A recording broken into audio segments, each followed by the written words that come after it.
কাদের দিকে তাকিয়ে দেশ চললো আর এমনটা হলো? বলা হচ্ছিল আমেরিকার দিকে তাকাও, স্বপ্ন দেখো ওদের দিকে তাকিয়ে। আর 19 বছর ধরে আমরা বামপন্থীরাই বলছিলাম স্বপ্ন চুরমার করে দিয়ে আমাদের দেশে সর্বনাশ করবে যদি আমেরিকাকে আমরা বর্জন না করি, তাদের পথ যদি অনুসরণ করি আমরা। তাই তো ঘটলো। কি হচ্ছে আজকে আমেরিকাতে? আর্থিক মন্দা, ধস, সমস্ত বড় বড় কোম্পানি ফেল, ব্যাংক ফেল। আপনি এখানে ব্যাংকে যে টাকা আজকে রেখেছেন, কালকে দুপুরবেলা ব্যাংকে গিয়ে আপনি সেই টাকাই পাবেন, ইচ্ছে করলে তুলতে পারবেন।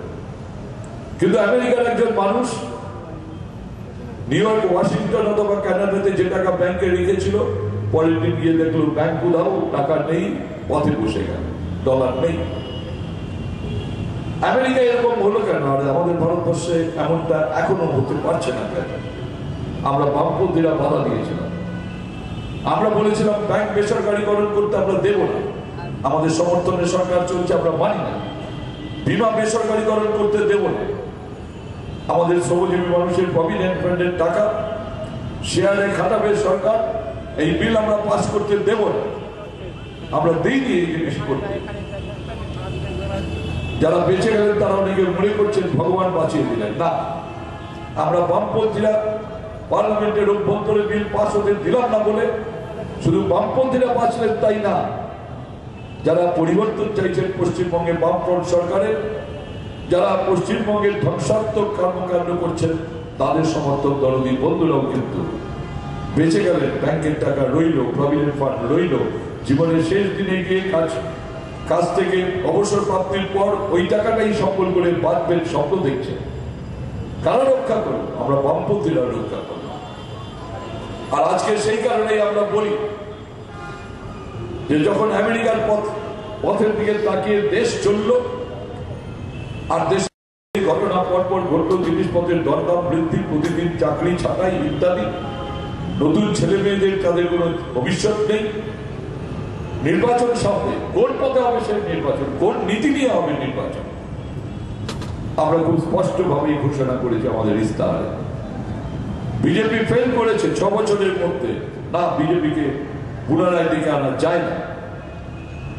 আর বিজেপির ইস্তাহারে বলেছে ওরা চলবে সেই পুরনো পথে, রাম মন্দির তৈরি, ভাগ করে দাও দেশকে হিন্দু মুসলমান, আর নির্ভর করা আমেরিকার উপর। তাদের কথা শুনে সমস্ত আক্রমণ দ্রুততর করো শ্রমিক শ্রেণীর উপরে, মেহনতি মানুষের উপরে, যেমন করে 2004 সাল পর্যন্ত ওরা যতদিন সরকারে ছিল ততদিন চালাচ্ছে।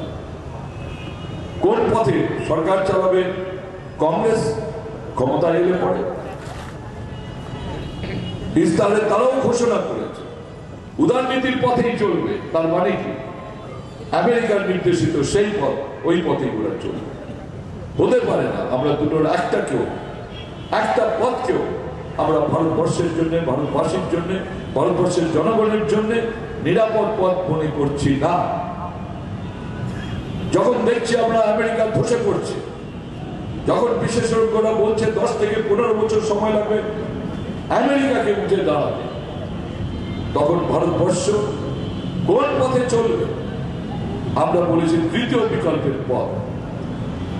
আর এই সম্ভাবনা স্পষ্টতর হচ্ছে তত বিজেপি এবং কংগ্রেস আক্রমণ শুরু করেছে।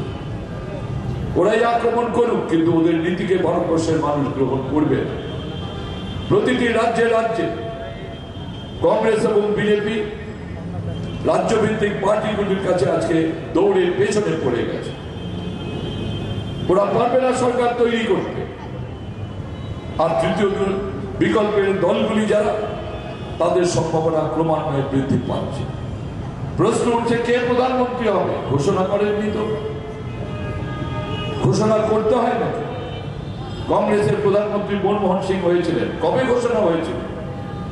নির্বাচনের প্রাক্কালে ঘোষণা হয়েছিল? কেউ জানতো মনমোহন সিং প্রধানমন্ত্রী হবেন? আলোচনা চলছিল, চর্চা চলছিল। একজন বিদেশি দেশের কতটা জানেন এই বিতর্ক উঠে গেল। তারপর সোনিয়াজি অন্তরাত্মা বললেন যে তার অন্তরাত্মা বলছে মনমোহনজি প্রধানমন্ত্রী হবে, হয়ে গেল। আগে তো ঠিক ছিল না। তৃতীয় বিকল্পের দলগুলি যে আসন সংখ্যা অর্জন করবে, তারাই যখন সরকার তৈরি করবে, তখন তৃতীয় বিকল্পের দলগুলি অন্তরাত্মাই ঠিক করে দেবে কে প্রধানমন্ত্রী হবে, এবং সেই প্রধানমন্ত্রী হবে, তাতে কোনো অসুবিধা হবে না তৃতীয় বিকল্পের প্রধানমন্ত্রী করতে। আর কর্মসূচি কমিউনিস্টরা এই সরকারে যখন থাকবে, তখন স্বাভাবিকভাবেই যে কর্মসূচি গৃহীত হবে, যে কর্মসূচি সামনে রেখে সরকার তৈরি হবে, তা আমাদের নির্বাচনের ইস্তাহারের মধ্যেও আমরা তা স্পষ্ট করেছি। তৃতীয় বিকল্পের সরকার হবে ধর্মনিরপেক্ষ, তৃতীয় বিকল্পের সরকার হবে স্বাধীন বৈদেশিক নীতি নিয়ে আমেরিকার উপর নির্ভরশীল না।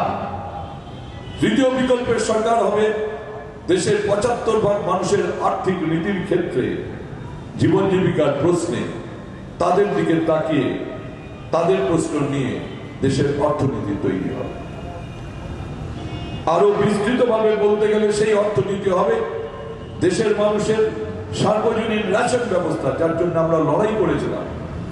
বাধ্য দেওয়া হয়নি, রেশন ব্যবস্থা তুলে দেওয়া হয়েছে। 14টি নিত্য প্রয়োজনীয় জিনিস দেশের সমস্ত মানুষের জন্য ক্রয় ক্ষমতার মধ্যে দর ঠিক করে দিতে হবে, প্রতিদিন যা প্রয়োজন হয় খেয়ে বাঁচার জন্য। 20 টাকা আয় নিয়ে রেশন তুলে দিয়ে খোলা বাজারে ছেড়ে দিলে মৃত্যুর মুখে দাঁড়িয়েই আমাদের লড়াই করতে হবে। সেই জন্য তৃতীয় বিকল্পের সরকার এই সমস্ত কর্মসূচি নিয়ে উপস্থিত হবে। আর আমরা নির্দিষ্টভাবে স্থির করবো শ্রমিক শ্রেণীর দায়িত্ব, শ্রমিক শ্রেণীর কর্তব্য এবং অসংগঠিত ক্ষেত্রে শ্রমিকদের সামাজিক নিরাপত্তার বিষয়গুলি, যা এতদিন পর্যন্ত লড়াই করে এসেছি আমরা, সেইগুলিকে রূপায়িত করার জন্য চাই তৃতীয় বিকল্পের সরকার।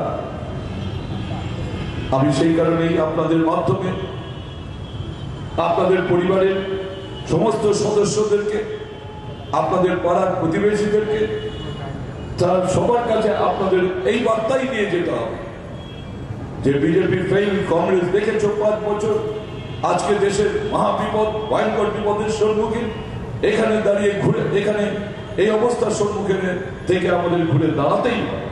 আর তারই জন্য তৃতীয় বিকল্পের সরকার বামপন্থীদের শক্তি বৃদ্ধি করেই তা করে তুলতে হবে। শুধু দিল্লি সরকার তৈরি করার জন্যই না,